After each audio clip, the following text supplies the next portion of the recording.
Bismillah, statement Al-Quran syifa sebagai obat. Apa itu syifa? Itu dulu. Ya, apa itu syifa? Saya ingin selalu bergerak dengan pemahaman yang jelas. Ada apa namanya? Ontologi, epistemologi, dan aksiologi. Kita arahkan ke dasarnya dulu, ontologinya. Quran surah ke-17 Al-Isra. Ya, di ayat yang ke-82. Ya, Allah memberikan statement tentang syifa di situ. Ya, paling kiri agak ke tengah sedikit. Wa nunazzilu minal Qur'ani ma huwa syifaa'un wa rahmatun lil mu'minin wa la yazidudz zalimina illa khasara. Wa nunazzilu minal Qur'an, dan kami turunkan dari ayat-ayat Quran itu, minnya tab'id, menunjuk pada sebagian.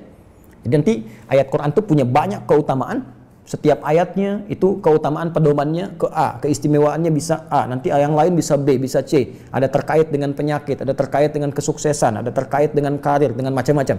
Ya, itu bimbingan yang kompleks dan sangat luas.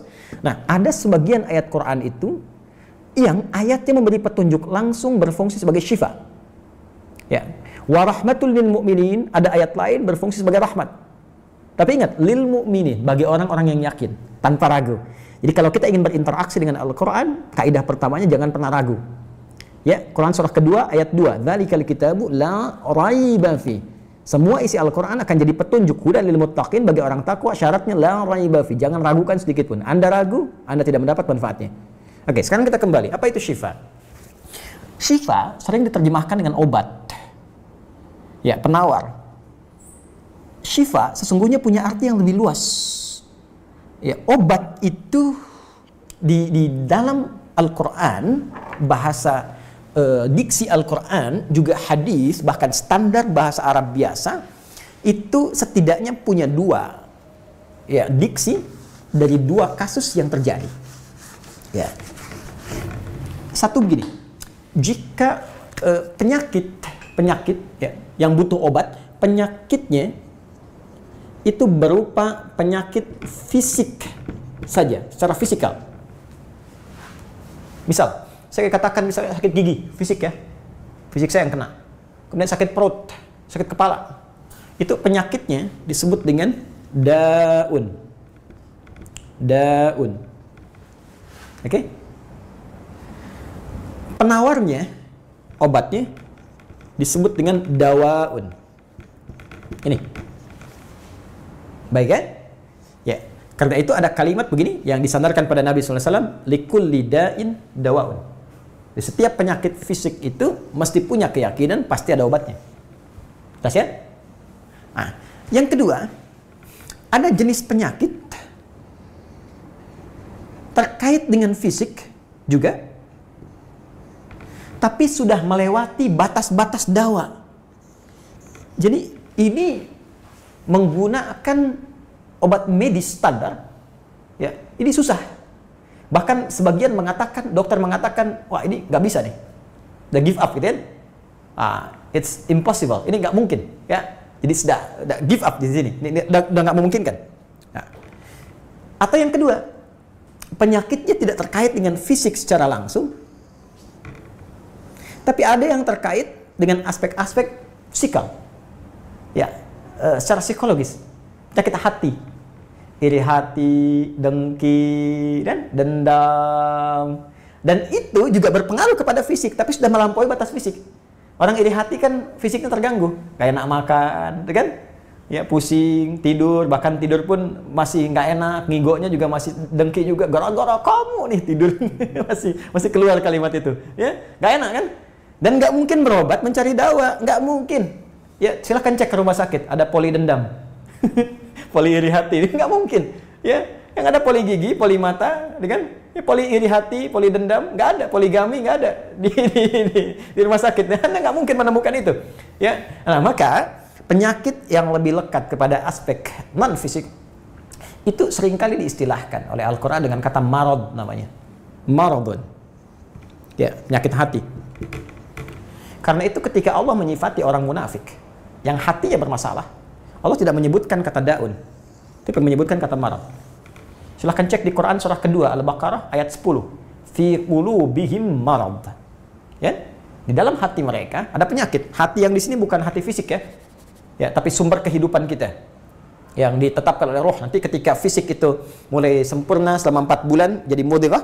Jadi kan ada 3 tahapan seperti kita ketahui, ya. Dari mulai di Al-Arba'in, kalau kita baca Al-Arba'in, Al-Imam An-Nawawi, hadis nomor yang keempat, ya, an Abdullah bin Mas'ud radhiyallahu ta'ala anhu, qala Rasulullah SAW, huwa as-sadiqul masduq, inna ahadakum yujma'u fi batni ummihi 40 yawman nutfah. 40 hari pertama, ya, itu baru berbentuk penyatuan, perpaduan antara spermatozoa dengan ovum, thumma yakunu alaihi 'alaqah. Kemudian misla dzalika 'alaqah, 40 hari kedua berbentuk zigot yang telah menempel di dinding rahim. Tsumma yakunu misla dzalika mudghah, 40 hari ketiga berbentuk mudghah, daging keratan. Bahkan sudah jadi bahasa sekarang ya di masa kan bahasan janin ya di kurikulum kedokteran saya lihat redaksinya sama, mudghah ya. Nah, dalam fase ini kemudian ditiupkan roh ya, wa yursalu alaihimul malak alaihil malak, dan diutus malaikat, wa yu'maru bikatbi arba'in, dan diperintahkan menetapkan 4 hal. Nah, saat ditiupkan roh ini itu terjadi kemudian penyatuan antara fisik dengan roh. Itu ada di Quran surah ke-15 ya, ayat ke-28. Ya, wa idz qala rabbuka lil malaikati inni khaliqum basyaran min salsalin min hama'in masdun fa idza sawaituhu wa nafakhtu fihi min ruhi. Jadi roh masuk ke dalam jasad seseorang, ya, ke dalam fisik seseorang. Ketika sudah masuk, dia bisa bernafas kan, ada kehidupan, unsur kehidupan. Karena itu nafas terambil dari bahasa Al-Qur'an. Jadi begitu kemudian sudah masuk roh ke dalam jiwa, menjadi nafas namanya, berubah dari roh jadi nafas. Ya, maka dia membawa 2 potensi. Ya, ada fujur, ada takwa. Di Quran surah 91 ayat 7 sampai 10. Wa nafsi wa ma sawwaha fa alhamaha fujuraha wa taqwaha. Jelas ya? Maka wa nafsi wa ma sawwaha, jika roh sudah masuk ke dalam jiwa jadi nafas, dan disitulah manusia bisa bernafas. Tapi jangan lupa, dia membawa 2 potensi. Ada potensi kebaikan, takwa, ada katalis kebaikan. Saya tidak mengatakan yang buruk. Itu katalisnya. Jadi lawannya langsung. Yaitu jujur, lawannya dusta. Ya, marah, lawannya sabar. Yang sabar itu takwa, jujur itu takwa. Yang marah, yang sombong, yang bohong, itu namanya fujur. Itu katalisnya. Di Allah menciptakan sifat marah, bukan ingin membuat Anda pemarah, tapi ingin kemudian memacu supaya yang sabarnya muncul. Sebab kalau nggak ada marah, bagaimana bisa ada sabar? Itu cara membacanya. Nah, di sini terjadi pergolakan. Ya. Apa kaitannya dengan ini? Orang-orang yang tidak bisa mengendalikan sifat takwanya dan tidak menjadikan sifat fujurnya sebagai katalis, tapi diikuti menjadi dominan, maka jadi penyakit di hatinya. Itu yang disebutkan dengan marad namanya. Ya, itulah yang memunculkan penyakit ria, pamer, gitu kan? Sum'ah, ingin didengar orang, sombong turunannya, ya, kemudian dendam dan sebagainya. Ini marad. Marad ini dan penyakit yang sudah melewati batas fisik, kalaupun terkait dengan fisik, nggak ada obatnya dari dawa. Yang ada hanya syifa. Syifa. Maka jika ada orang tertentu yang terkena penyakit fisik yang sudah di luar batas dawa, yang medis misalnya udah nggak bisa nih, ini nggak mungkin, maka beralihlah dari dawa ke syifa. Ini yang pernah dilakukan oleh Nabi Ayyub alaihissalam. Ketika diuji dengan penyakit, Allah contohkan langsung supaya kita bisa meniru. Bukankah ayat ini turun ketika Nabi diuji dengan penyakit? Ya, supaya memohon kepada Allah. Jadi kan Nabi Ayub kan divonis dengan penyakit yang tidak pernah diderita oleh orang sebelum beliau, tidak akan dirasakan oleh orang setelahnya. Yang paling menarik apa yang dilakukan? Ketika semua mengatakan nggak mungkin, lalu turun kemudian gambaran dari Allah. Quran surah ke-21 ayat 83 sampai 84. Wa ayyuba, pakai fathah loh. Bukan dhamma, bukan kasrah. Ya, fathah itu menunjukkan sesuatu di masa lalu untuk dibuka bagi orang di masa depan. Ya, fataha itu dibuka. Itu ilmu lughahnya. Saya spesialisasi di bahasa Arab. Jadi di antara makna itu fathah, kenapa ada fathah, ada dhamma, ada kasrah, itu ada maknanya. Wa ayyuba, dan kami buka kisah Ayub di masa lalu sebagai inspirasi untuk orang di masa depan. Idnada rabbahu anni masanni yadhurru wa anta arhamur rahimin. Ketika beliau mulai meninggalkan opini manusia dan mulai kembali kepada Allah dengan sangat kuat untuk spesifik memohon kesembuhannya. Ya Allah, penyakit ini sudah mengganggu saya. Untuk ibadah, itu poinnya. Untuk ibadah. Jadi ternyata kalau ingin disembuhkan dengan cepat, arahkan kesembuhan itu untuk niat kita beribadah. Kalau cuma pengen sembuh saja, jangankan Anda yang belum beriman pun kalau sakit pengen sembuh. Terus Anda tujuannya apa dari kesembuhan itu? Kalau cuma pengen minta dunia, apa dengan sakit belum cukup menjadikan Anda ingat Allah? Maka arahkan permohonan itu untuk kesembuhan supaya punya niat ibadah. Ya Allah, saya pengen sholat lagi. Ya Allah, saya pengen ke masjid lagi, pengen tahajud lagi. Mohon ya Allah, penyakit ini sudah mengganggu saya tahajud, saya pengen sholat lagi.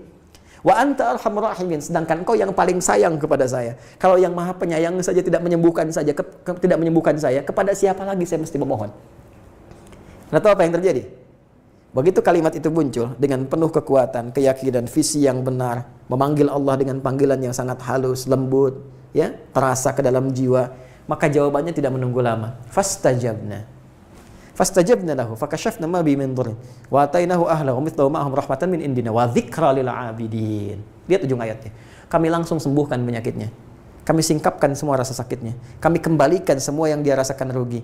Biaya obatnya diganti dengan rezeki yang lain, kesulitannya dihilangkan, datangkan dengan yang lebih baik. Dan yang paling dahsyat, lihat ujung ayatnya. Wa dzikra lil 'abidin. Kami jadikan inspirasi, pengingat bagi hamba-hamba Allah yang soleh, yang diuji dengan penyakit yang serupa, maka amalkan amalan Ayub untuk mencari syifa.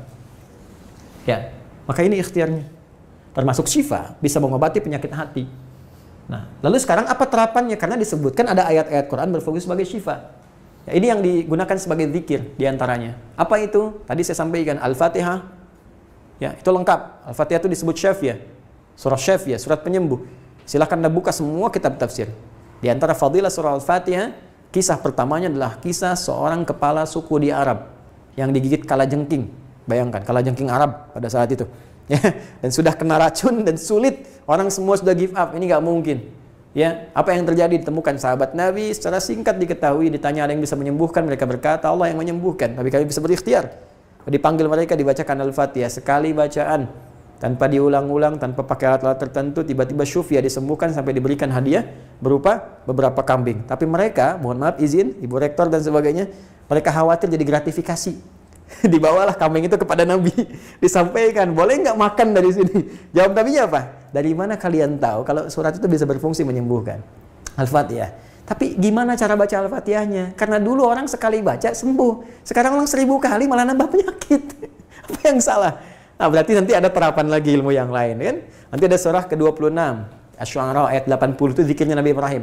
Biasanya saya praktekkan ini, ya termasuk dengan kawan-kawan, saya suka sampaikan kalau ada yang dirasa-rasa sambil dipegang, sambil kembalikan kepada Allah, baca wa idza maridtu fahuwa yashfin. Kalau saya sakit pasti Allah sembuhkan, nggak mungkin dititipi penyakit kalau nggak ada hikmah di balik itu. Bisa pernah saya amalkan saat diundang saya ke Kalimantan untuk ceramah, tiba-tiba ceramahnya ba'da maghrib, sore hilang suara.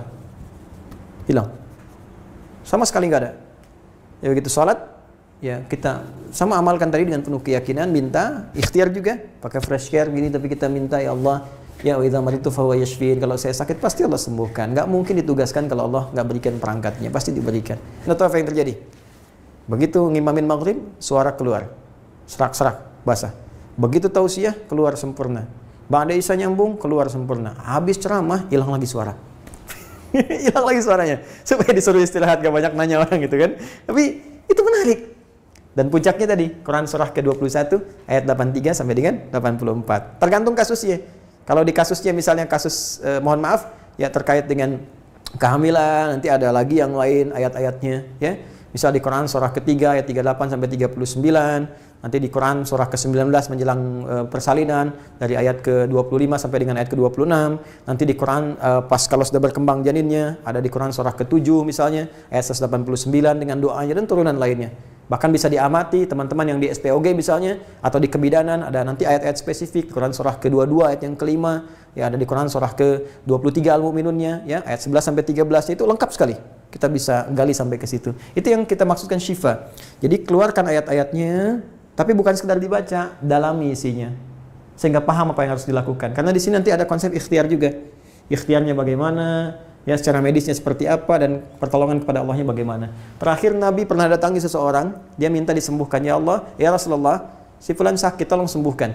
Kata Nabi, idzhab ila tabib, pergi ke dokter. Kata orang ini, Anda kan Nabi, tinggal berdoa disembuhkan. Jawab Nabi sangat elegan. Pertanyaan orang ini bagus, Anda Nabi, berdoa dikabulkan, pasti. Tapi jawab Nabi sungguh elegan. Kata Nabi, kesembuhan itu dititipkan di tangan para dokter. Jadi Nabi ingin memberikan satu isyarat, Anda tetap ikhtiar. Karena tidak selamanya Nabi akan hidup. Ya, karena itu dokter-dokter mesti belajar. Saya mendambakan dokter-dokter yang bisa belajar dari Quran juga.